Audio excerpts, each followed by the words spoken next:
Hello, everyone. Welcome. This is Georgia Farmcraft. We are so excited. Look at this fantastic lineup of people that we have here to share today. We are coming to you from NASEF, the Network of Academic and Scholastic Esports Federations. And from now on, I'm going to use the acronym because that is a mouthful. So at NASEF, we are leveraging student interest in video games and esports to teach all kinds of fabulous lessons. In this case, a ton about agriculture and modern agriculture. So before we go any further, we're going to do a quick round of introductions and then we'll dive right into the content. So we have an amazing panel of students here. Thank you so much for joining us. Y'all want to just wave and tell us your names? I'm Indus. I'm Ren. I'm Evie. I'm Sydney. And I'm Nakariana. Fantastic. Thank you for being here. I know you're going to have questions for our guest today, so I can't wait to hear what you have come up with. And next we have Dr. Shelton. Hey, I'm Jay Shelton from the University of Georgia in the Warnell School of Forestry and Natural Resources, and I'm the resident fish guy. Oh, awesome. Okay. I think my husband would like to talk to the resident fish guy. All right. And then from Georgia Tech, we have... Hi, my name is Sean Aurora, and I am the director of the Candida Building for Innovative Sustainable Design, which is a living building. Ooh, awesome. Can't wait to hear more about that. And our fearless leader in Georgia, if you are participating in this program, you have seen Preseason Challenge Guide. You've seen her hard work connecting all of this interesting conversation to standards and to applicable lessons in your classes. So shout out to Carrie, and you want to go ahead and introduce yourself? Hello, everyone. My name is Carrie Settles-Livers, and I am an Ag STEM teacher at Brookwood High School, and I'm super excited to be a part of this. Absolutely. And this would not be happening without GPB and your vision and understanding of how great it is to connect youth through something that they are having fun doing. So Laura, thank you to you. And I may have just stolen your introduction, but go ahead. You're fine.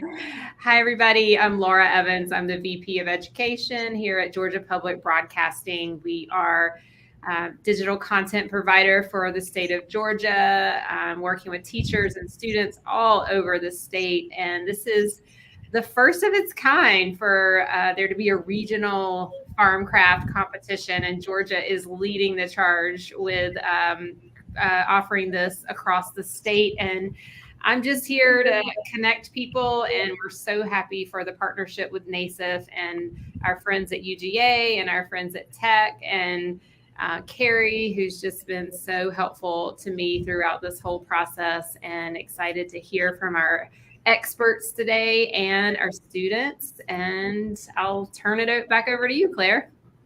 Perfect. Thank you. So real quick, I want to just review some of the basics of this program. One is we are right now in what we call the preseason. And so we'll talk a little bit later about preseason challenge number 2 that is coming up. Preseason challenge 1, we talked all about on our last live stream.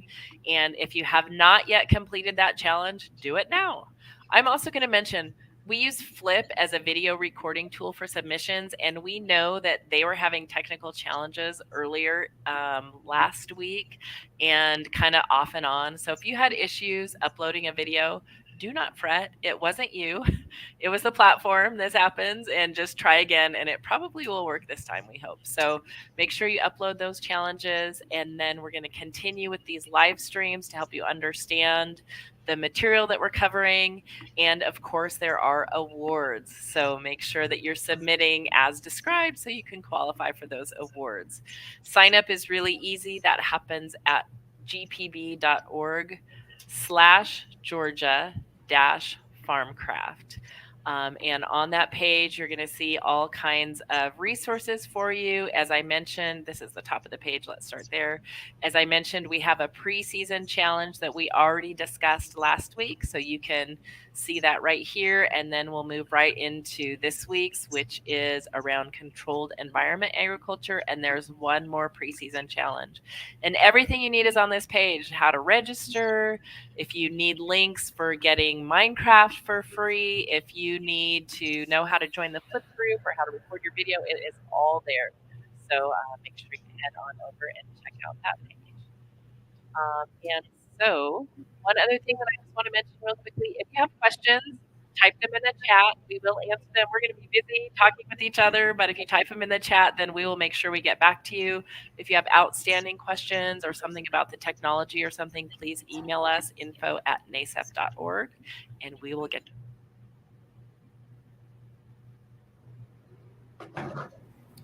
Awesome. So we have, I believe, the students have prepared some questions for, let's see, Mr. Sean. Nakariana, do you want to take it away? Yes, earlier you mentioned that you helped build something called a living building. Could you describe more what that entails? Yeah. So I didn't help build it. That would be way above my abilities. I do have the honor of being the director of the living building, which means that I get to make sure that this living building fulfills its mission, which is to be a change agent through conversations like this. All right, so we all know what a building is, right? Yeah. I think everyone is probably in a building right now that's watching this. Well, buildings consume electricity, right? They consume water. It takes resources to build a building, right? You got to build it. It takes stuff, glass, it takes stuff. And then whatever we do inside of a building, we generate garbage. Well, in this case, recyclables. We hope this gets recycled, but we generate garbage. But is that the way that most living things exist on the planet? So I'm gonna ask a question. If you've ever been in the woods and you're walking around in the woods and suddenly you stumble across a landfill that deer's made, or squirrels, like a squirrel landfill. Like squirrels are buying things and just using it and throwing it away.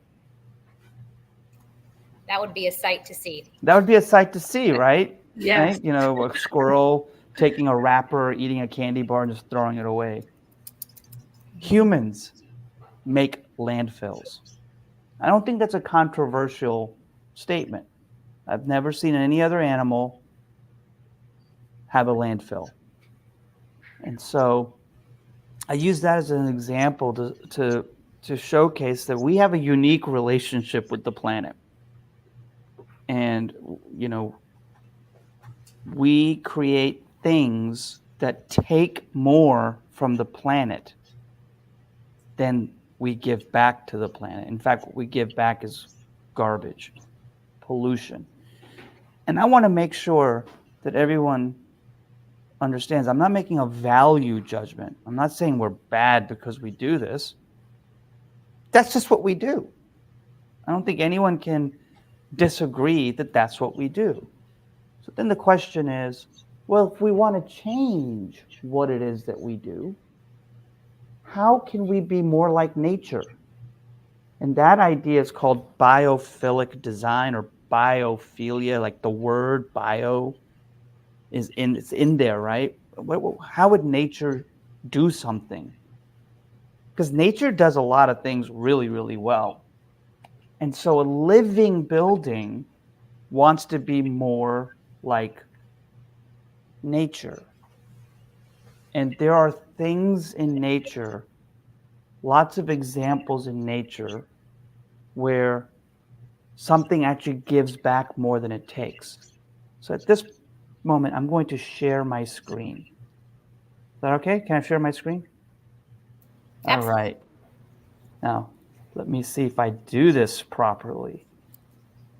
You see that? So we are now. Not yet.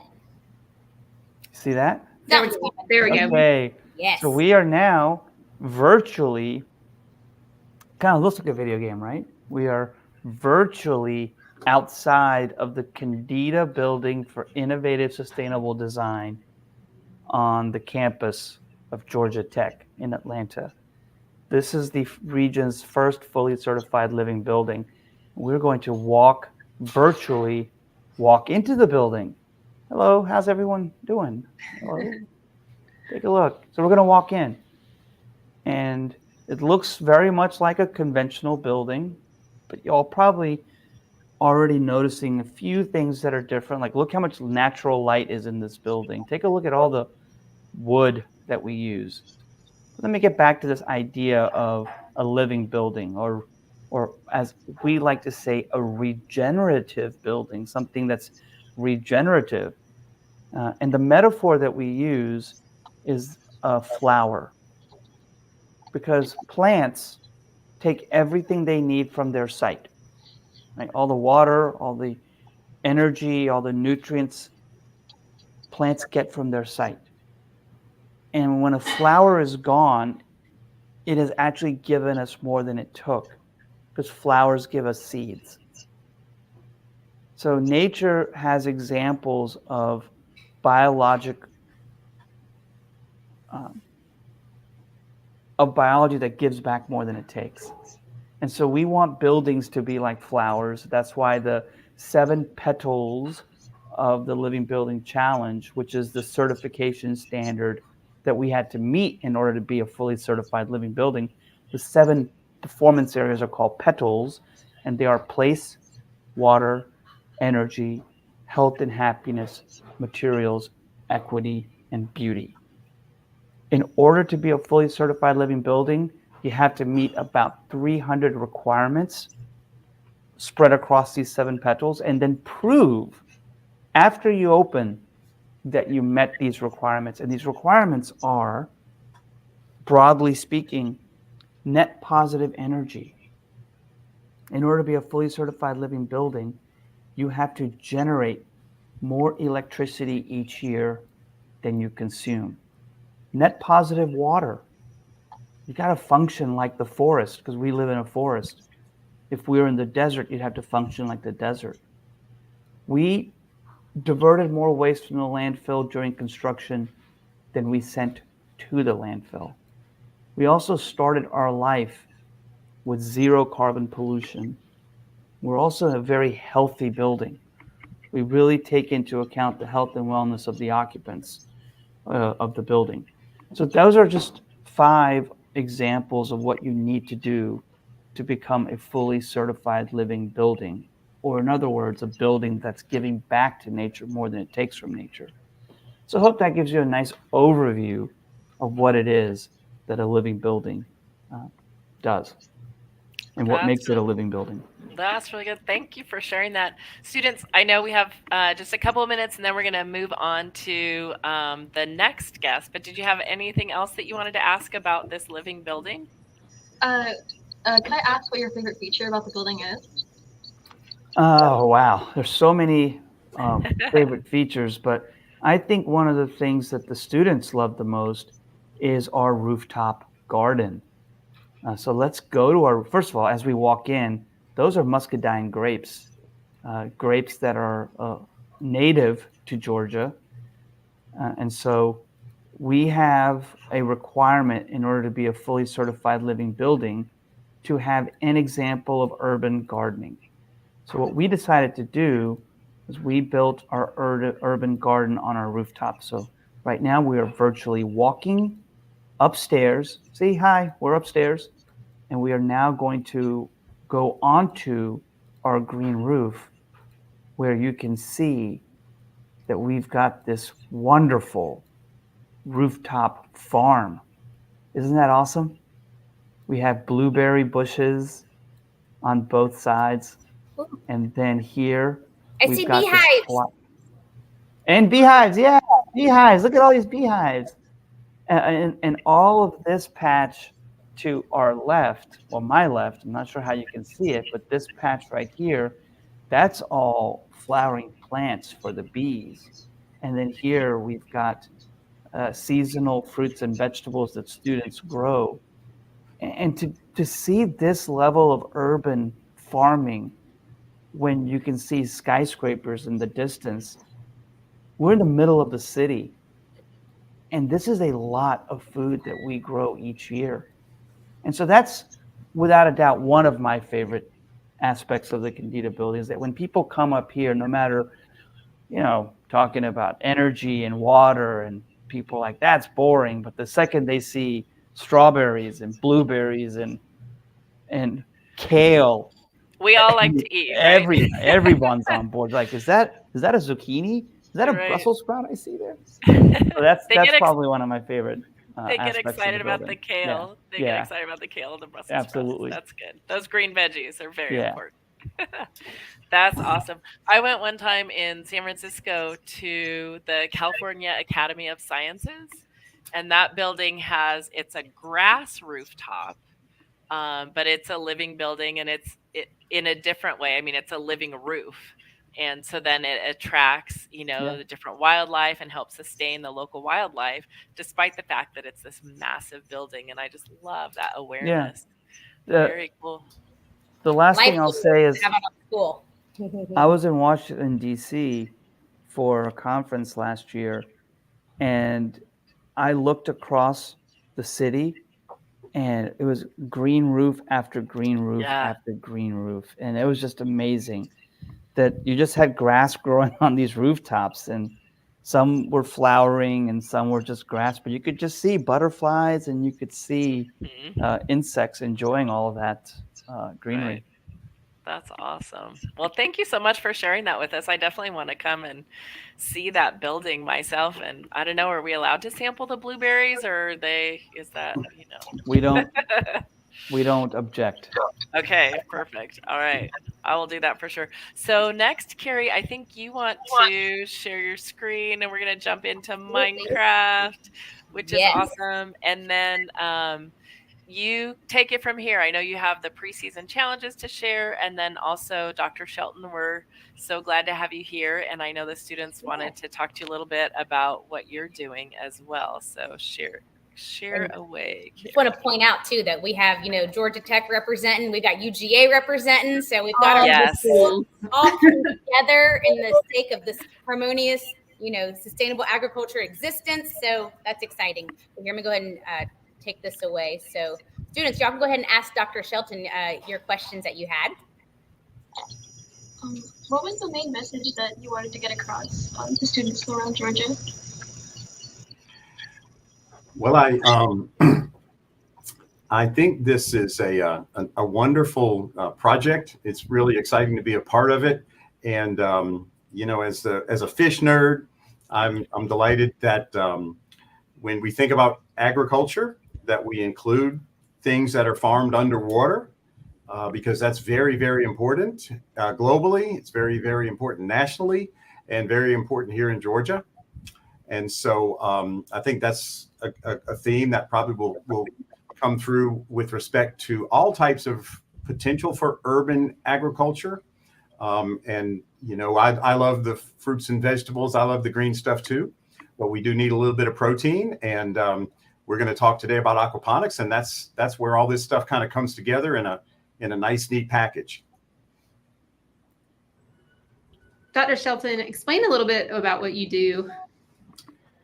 So I'm a fisheries biologist, and I work in a couple of broad areas. I work a lot on issues that are more related to ecological health from the fish's perspective, because to be honest, I like fish more than I like people.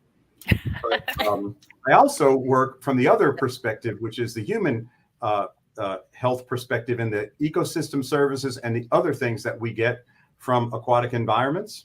And so, as much as I love fish, I have to try to sometimes look at it from the people perspective as well. And when it comes to farming, of course, especially when it's done in a sustainable manner, then everybody wins. The environment wins, and people get what they need to eat.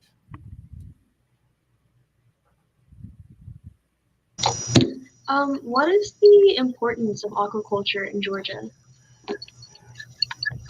Well, I'm gonna give me a minute here. I'm gonna try to say something. if there were no aquaculture in Georgia, of course there is, but if there were none, aquaculture would be very important in Georgia. The first reason for that is that we are at a point in our history as a planet. We're at a point in our history we've never been at before. We're at the point now where we actually get, we know about fish and we know about fisheries. We know about seafood. I would bet that some of you like to consume things that would include things that were caught in the ocean.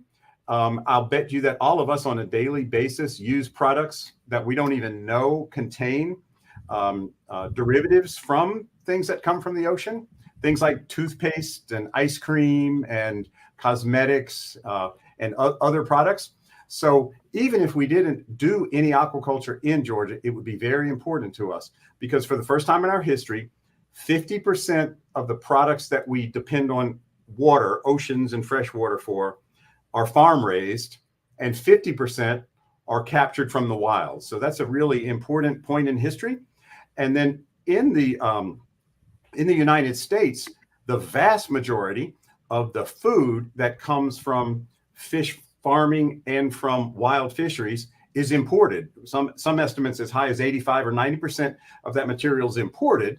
So that means we have an extreme trade deficit, an economic condition, a trade deficit when it comes to aquaculture products. And then here in Georgia, we do actually have some pretty amazing fish farmers that are growing wonderful products, including delicious rainbow trout, including largemouth bass, striped bass, including other fishes that we don't even use for food, but they give us other important services. You are making me hungry. That all sounds delicious, and I love the complete cycle nature of aquaponics. Can you describe that a little bit? Yeah, aquaponics is pretty unique, and one of the unique things about it is, you know, when we think about urban gardens, and we saw an example of a wonderful urban garden, usually they do not provide substantial sources of protein. They provide a lot of other things that we need, but we're limited in terms of their ability to provide protein.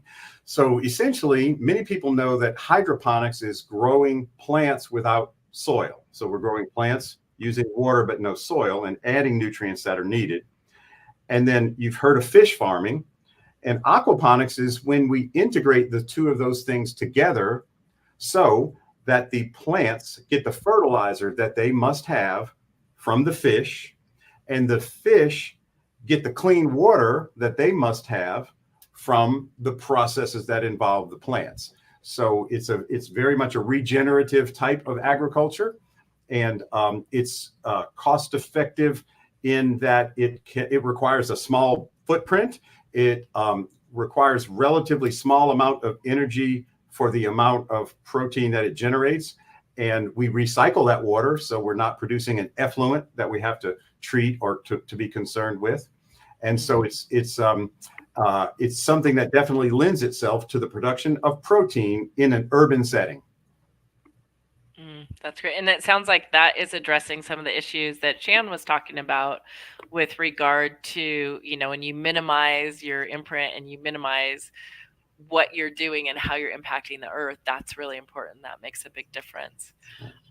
Carrie, I know you want to share with us what the Preseason challenge is. So controlled environment agriculture, what in the world is that? All right, let's see here. Okay, so and you saw the world that my students helped create a little bit ago. And basically, the next challenge here that we're doing is controlled environment agriculture. And so there's a couple ways that this looks. You know, you have your hydroponics and you have your aeroponics, and then you also have your aquaponics. And so the challenge for our students is I wanted them to look at the questions. Is this big enough? Can y'all see it? Or I'm going to blow it up a little bit. Maybe a little bit bigger. Maybe a little bigger. There we go. Okay. So we are looking just, you know, as the population continues to rise, we are running out of arable land or farmable land. So we are looking to find ways to utilize in urban areas and in rural areas as well. But we have a lot of vacant space and factories and shipping containers. Like, people are being really creative in the places and the ways that they are starting to grow inside. So the challenge here is for students to actually look at controlled environment agriculture. There's going to be advantages, but there's also always going to be disadvantages. So it's just important that students are aware and cognizant of the disadvantages too, so that we can try to mitigate them as much as possible. So then, like with aquaponics itself, like Dr. Shelton just said, it's being utilized a lot for high protein. So I want students to look at the ins and outs of how does it work. And then what are some different design options? Because, depending on what kind of space you have, you might find something that is more viable than something else. And then, just because we want to try to make sure that, that people are in tune, and there's a nice list on the DNR website, we want to make sure that students are raising native species, and that, we aren't contaminating anything of that nature. So I wanted them to have a quick little look-see at what are some of the fish species that are native to Georgia, how to incorporate that part. So this is the challenge. And then I'm hoping that they can try to build us something that incorporates vertical farming and or some aquaponics in their design. So that is the challenge for this one. And I'll show you real quick also where you go to look for that will be on, if you scroll down, you'll go to the flip. You will submit your flip on the link right here. But just also wanted to remind y'all that it's not too late to submit for the first challenge on Georgia's working forests and mass timber. And I know there is some mass timber in the Candido building as well at Georgia Tech's campus there. But yeah, did I cover things? What did I leave out? I think you covered it all. Yay! Last little nugget though, if you get it submitted in time by March 4th, then I would love to be able to highlight some of your builds on our next presentation. Right, perfect. And hopefully we have the Flip platform is working perfectly, so that the students who try to submit are able to submit. So I know, as I said, again, that was kind of an issue with some students in the last week or so. This is fantastic. Carrie, the preseason guide that you have developed, that is really helpful. So I just want to reiterate to those of you who are educators who are implementing this for the first time, we are not leaving you on your own. Carrie has done a wonderful job of creating this document to help you understand how do you implement this, exactly what kind of challenge should the students be doing. All right, Indus, Ren, Evie, Sydney, Nakariana, how many people do you know that play Minecraft or have played Minecraft? Is it this many or is it this many? Yeah, right. A lot of your friends are playing. How about all of you? Do you all? Well, she said you helped her build that world. Yes. Oh, yeah. Do you have any tips for other students who are doing this as far as what to do in Minecraft? And I did not prepare you for this question, so I apologize in advance. But you've been in Minecraft with your teacher for a bit now. What do you think is important to do? Well, just remember also, while it is like kind of an assignment type thing, it also is just to have fun and learn and just enjoy it, really. What if somebody's never played Minecraft before? Even if you haven't played, it's pretty easy to pick up and learn. We've helped Miss Settles Libraries learn, and she's become pretty good at it within a short time. Thank you. You're being nice. That's awesome. Thank you. Well, and if you have questions, again, email us info@nasef.org. We would love to help you with your whatever it is. I don't know what it might be. If you're having issues with licenses or that kind of thing, just let us know. Remember, if you're just signing up now, that when you do that form, you're going to let us know if you need Minecraft Education Edition. We're going to give that to you for free. So as many resources as we can possibly equip you with, we are doing.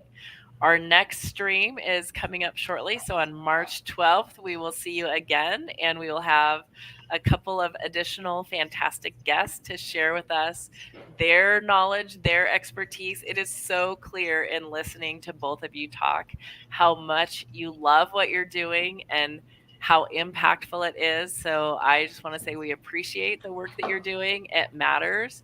And we also really appreciate your taking the time to share that with us and with these students.